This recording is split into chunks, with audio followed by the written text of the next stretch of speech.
이제 우리가 9월달 접어들어서 함께 읽어가는 말씀은 신약 성경 가운데 고린도 전서입니다. 편지로 구성이 되어 있고 그 내용을 봐서는 교리서신이다 이렇게 분류를 하기도 합니다. 이 고린도 전서의 주된 관심은 고린도 교회가 처해져 있는 문제에 대한 보고를 받고서 사도가 친히 방문하기가 어려운 상황 속에서 편지를 쓴 것입니다. 그래서 그 고린도 교회에 발생되는 여러 문제들을 어떻게 그 문제를 해결해야 될까 하는 것에 대한 다양한 교훈들이 주어집니다. 고린도 지방에 바울 사도가 방문하게 돼서 복음을 전한 기간은 약 1년 반 정도 기간 동안 복음을 전하게 됩니다. 두 번째 전도 여행 시에 방문했던 곳인데 1년 반 정도 복음을 전하면서 이곳에 주의 교회가 세워지게 돼서 고린도 교회를 이루게 됩니다. 그러나 우리가 이런 서신서에서 발견되는 여러 교회들을 생각할 때는 하나의 교회가 아니다 이 말이죠. 우리가 소위 목동교회 이렇게 만약에 부른다 그러면 목동교회 이름 하나 가지고 있는 교회를 뜻하는 것으로 우리가 생각하면 안 되고 목동 전체의 곳곳마다 세워진 교회들을 말하는 것입니다. 양천구 또 아니면 다른 지역들 여러 목동에 있는 여러 지역들 안에 있는 여러 교회들 전체를 말해요. 그래서 고린도 교회라 말할 때에도 우리 생각에 고린도 교회라고 하는 하나의 큰 교회가 있었구나 이렇게 생각하면 안 되고 고린도에 있는 여러 성도들이 곳곳마다 모여 있는 교회 오늘날로 말하면 이게 소위 노회라고 하는 개념입니다. 우리가 장로교회에서 장로교회라고 말할 때는 노회들을 중심으로 해서 교회를 이룰 때 그 교회를 온전한 교회다 이렇게 말해요. 그러면 우리 성은교회는 어떤 교회냐? 그 노예에 속해 있는 목삼동에 있는 교회다. 이렇게 말하는 겁니다. 그걸 우리가 지교회다. 이렇게 부르고요. 그래서 이 지교회들의 연합체를 두고 노회라고 불러요. 그래서 고린도 교회라고 말할 때도 우리 생각의 하나의 교회가 아니라 고린도 지역에 있는 믿는 자들의 무리가 곳곳마다 모임이 이루어진 겁니다. 그걸 두고 전체를 두고 고린도 교회다 이렇게 부른다는 거예요. 그래서 오늘 우리 하나의 개교회를 말하는 게 아니라 노회 개념의 교회다. 이것을 우리가 알 필요가 있다 하는 겁니다. 그리고 이 고린도 교회의 이 전서 첫 번째 편지를 쓰게 된 때는 언제냐면 제 세 번째 전도 여행을 하고 있는 중에 이 고린도 교회에 이런 문제가 생겼다 하는 보고를 듣고서는 그가 그곳에서 편지로 이곳에 서신을 보내게 된 겁니다. 이게 고린도 전서예요. 에베소라고 하는 지역에서 제 세 번째 전도 여행을 하는 중에 거기서 기록된 편지다. 이게 고린도 전서로 우리에게 알려지게 된 겁니다. 고린도 교회라고 하는 이야기를 말씀을 좀 드렸는데 그 고린도 교회가 어떤 교회냐 설명해 주는 말씀을 한번 확인해 보죠. 2절 말씀을 한번 가서 보시면 고린도 교회가 뭐냐 이렇게 설명합니다. 고린도에 있는 하나님의 교회.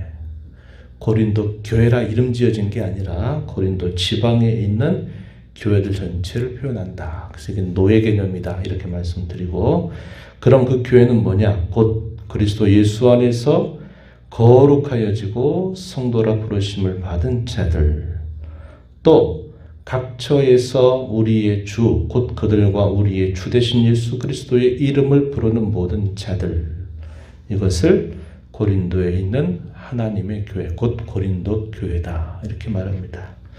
여기서 우리가 확인한 중요한 핵심은 뭐냐 성도들 그리고 주 예수 그리스도의 이름을 부르는 모든 자들 그들을 교회라고 정의해 준다 한 겁니다. 그래서 누차 말씀드리지만 교회는 건물이 아니에요. 건물 자체가 곧 교회는 아닙니다. 우리가 주소를 밝히기 위해서 성은교회 하면 목삼동에 있는 주소를 가진 교회로 표시가 되지만 이게 오해거리가 돼요. 고린도 교회 혹은 성은교회 그러면 성은교회라고 하는 믿는 자들의 성도들의 모임을 성은교회라 이렇게 부르는 것입니다. 그래서 교회는 성도들의 모임이나 성도들을 말하는 것이다. 건물은 부차적으로 필요하기 때문에 그러는 거예요. 그래서 우리가 소위 이렇게 교회라 이렇게 부를 때는 정확하게 표현하면 교회당 혹은 예배당 이렇게 부르는 게 맞아요. 옛날 우리 신앙의 선배들이 불렀듯이 예배당, 교회당. 예배를 위해서 또 교회를 이루고 있는 성도들이 교육을 하고 전도를 하고 예배하기 위해서 필요한 장소, 그래서 교회당, 예배당 이렇게 부르는 게 맞고 교회라 그럴 때는 바로 믿는 자들의 모임 자체를 교회라고 한다. 이것을 꼭 기억하셔야 합니다. 이거 한 가지만 우리가 정확하게 이해를 해도 교회 가운데 발생하는 수많은 문제들을 극복할 수가 있어요. 그래서 이것을 정확하게 짚고 있는 게 중요하고 이 교회 가운데 분쟁의 문제가 보고가 됐어요. 먼저 그러하기 전에 바울 사도는 그들에게 은혜와 평강을 빌면서 하나님 앞에 그 교회를 생각하면서 기도할 때마다 감사한 내용이 뭔가를 소개해 줍니다. 4절 말씀에 보면 하나님께 항상 감사한다. 무엇으로 감사하는가? 5절 이는 너희가 그 안에서 모든 일 곧 모든 언변과 모든 지식에 풍족함으로 그리스도의 증거가 너희 중에 견고하게 되었다. 너희가 모든 은사의 부족함이 없이 그리스도의 재림을 기다리고 있다. 그래서 그 고린도 교회가 갖고 있는 아주 잘하는 모습들에 대하여 한 3가지 정도를 늘 생각하면서 감사한다. 이렇게 표현합니다. 그러나 문제가 하나 보고돼요. 10절 이하에 읽었던 말씀에 가서 보니까 글로에라고 하는 성도에 의해서 고린도 교회가 지금 이런 문제에 심각하게 힘들어하고 있다 하는 소식을 듣습니다. 그게 뭐냐면 분쟁의 문제다 하는 것입니다. 11절 소개가 되고요. 어떻게 분쟁이 일어나고 있느냐 보고받기를 어떤 성도들은 바울을 중심으로 우리는 바울의 가르침을 따르는 사람이다. 또 어떤 사람은 아볼로를 중심으로 또 하나의 편당을 짓고 있고 어떤 사람은 베드로 혹은 게바에게 어떤 사람은 그리스도에게 속한 자다. 이렇게 말하면서 서로 무리지어서 서로 분열되어 있는 이 상황을 보고를 받게 된 것입니다. 지도자들이 결코 원했던 바는 아닐 것이에요. 만약에 지도자들이 그런 일을 부추겼다면 그건 지도자들의 책임이 매우 큰 겁니다. 나를 따라야 된다. 내가 진짜 목사다. 그러면서 자기 이름을 막 앞세우면서 나를 따라야 바른 신앙생활한다. 이렇게 말했다면 지도자들의 책임이 매우 큰 것입니다. 그러나 적어도 우리가 알고 있는 이러한 소개되고 있는 지도자들, 바울 사도라든지 아볼로나 게바 이런 이들은 결코 그걸 부추기지 않았을 것이에요. 그런데도 성도들은 우리는 누구에게 속해 있다. 이렇게 말하면서 누가 더 옳으냐, 누가 더 좋으냐, 누가 더 맞냐 하는 쪽에 당파심을 가지고 서로 분열을 일으키고 있었다 하는 것입니다. 사도는 그들을 향해서 이렇게 편지 가운데 중요한 말을 하죠. 10절에 다 같은 말을 하라. 다 같은 마음과 같은 뜻으로 온전히 합하라. 이것이 주님의 교회를 향해서 원하시는 바다. 이렇게 분명한 메시지를 전달합니다. 그러면서 자신이 복음을 전하고 세례를 준 일을 많이 하지 않은 것에 대해서 이야기하면서 그게 잘된 일이다 이렇게 말해요. 왜냐? 사도의 관심은 그 복음을 듣는 모든 사람들이 그리스도에게 부착된 자로 살기를 기대하고 바라는 것 때문에 그러합니다. 그러면서 가장 먼저 첫 번째 던지는 화두가 어떤 내용이냐. 우리가 너무나 잘 아는 내용이죠. 십자가의 도에 대하여 말합니다. 그리스도께서 어떤 일을 우리에게 하셨느냐. 그리스도를 생각해라. 그리고 그 그리스도를 중심으로 우리는 같은 말을 하고 같은 마음과 같은 뜻을 가져야만 된다. 이렇게 이야기를 해줍니다. 누가 말했으니까 이렇게 해라. 누가 이렇게 했으니까 여러분도 이렇게 해라. 말하면 이게 문제가 돼요. 사도는 어디에 집중시킵니까? 그리스도를 생각해라. 우리의 구원자 되신 그분을 묵상해라. 그분이 누구이신가를 생각하고 그분을 생각한다면 우리의 이 잘못된 것들을 고칠 수 있고 또한 고쳐야만 한다. 이 사실을 강조한 겁니다. 그 복음의 내용을 소개하며 십자가의 도를 말할 때 세상의 지혜로는 하나님께서 내신 지혜를 알 수가 없다. 이렇게 말합니다.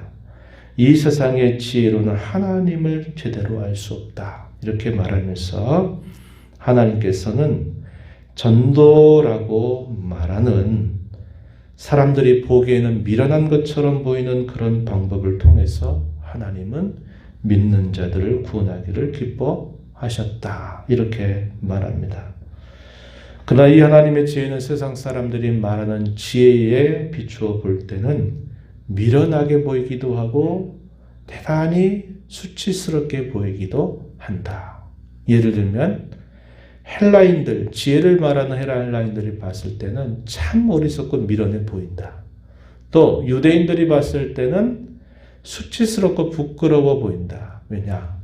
하나님이 보내신 메시아 구원자가 하나님의 저주를 받아 나무에 달려 죽었는데 그가 곧 우리의 구주다 라고 말하는 것은 저주받은 사람이 우리의 구주가 된다?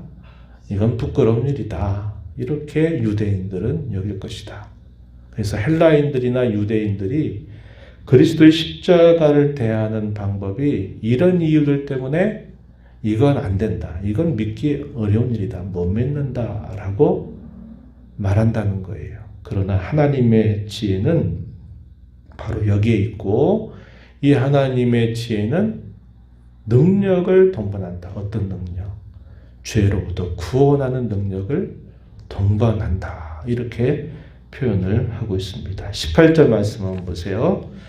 십자가의 도가 멸망하는 자들에게는 미련한 것이요 하지만 구원을 받는 우리에게는 하나님의 능력이다. 이렇게 말합니다. 그러면서 이 하나님의 지혜, 하나님의 능력을 동반하는 이 지혜가 결국 어디에 집중되느냐? 곧 우리의 구주 그리스도이심을 말해주고 있습니다. 30절 한번 제가 여러 번 소개하는 구절인데요. 중요한 구절입니다. 이렇게 말해요. 너희는 하나님으로부터 나서 그리스도 예수 안에 있고 예수는 하나님으로부터 나와서 우리에게 지혜가 되셨다. 이렇게 말하는 것입니다. 근데 이제 이것이 우리말로 번역이 될 때는 지혜와 의로움과 거룩함과 구원함이 되셨다. 이렇게 번역이 되는데 여기서 지혜라고 하는 것, 우리의 지혜가 되셨다. 그럴 때 지혜가 된 내용을 소개하는 내용이 다음에 이어지는 세 가지입니다. 즉 하나님으로부터 나와서 우리에게 지혜가 되셨는데 그 지혜가 되셨다는 것은 의로움이 되시고 거룩함이 되시고 구원함이 되신 사실이다. 그리스도께서 우리의 중보자로 오셔서 우리에게 어떠한 놀라운 은혜를 주셨는가? 의로움과 거룩함과 구원함을 주셨다. 이렇게 말하면서 사람 자랑하지 말고 지도자 자랑하지 말고 난 이런 지도자에게서 배웠다는 것을 자랑하지 말고 오직 우리의 자랑은 그리스도 외에 아무도 있어서는 안 된다. 마지막 절에서 그렇게 말한 겁니다.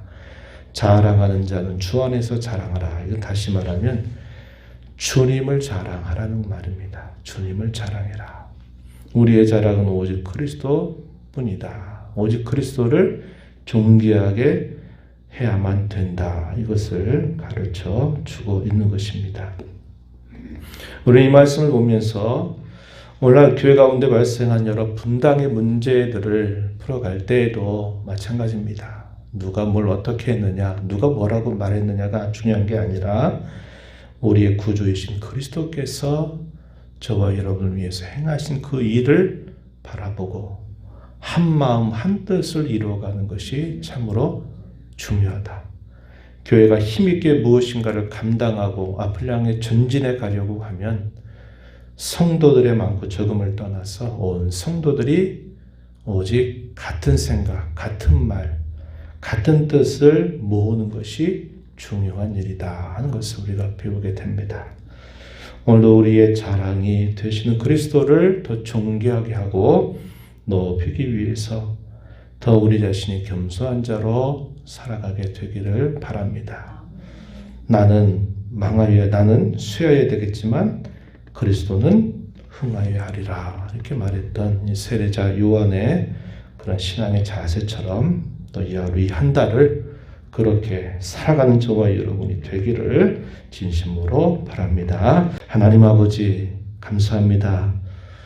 8월달 참 많은 일들이 있었는데도 또 주께서 저희들을 때마다 시마다 도우시고 붙들어 주셔서 또 그 한 달을 보내게 하시고 또 새로운 한 달을 저에게 허락하여 주셔서 새 마음으로 이 한 달을 주와 함께 출발하게 하신 것 감사드립니다. 저희들에게 주어진 이 한 달 동안 더욱더 주님을 가까이 하고 모시며 주님이 함께 하시는 손길을 잘 드러내며 살아가는 복된 삶이 되도록 하나님께서 저희들을 붙들어 주시고 인도하여 주옵소서. 우리의 겉사람 후패할지라도 우리의 속사람 날로 새롭도다 고백했던 것처럼 저희의 속사람이 더욱더 새로워지는 귀한 한 달 되게 해주시기를 바라옵나이다. 보잘것없고 허물 많은 저희들을 사랑하셔서 불러주셔서 주의 몸된 교회, 영광스러운 교회의 지체를 이루게 하신 것 감사드리고 우리에게 의로움과 거룩함과 구원함이 되신 예수 그리스도를 자랑하고 존귀하기 위하여 더 겸손하고 더 낮아지는 자로 늘 살게 하시고 한 마음과 한 뜻과 같은 말을 한 하나됨을 이루어가는 저희들의 모습이 되게 주시옵소서. 은혜의 보좌 변화와 아버지 은혜를 구하는 모든 심령들의 간구를 길들여 주시고 응답하여 주시기를 바라옵고 예수님의 이름으로 기도하옵나이다. 아멘.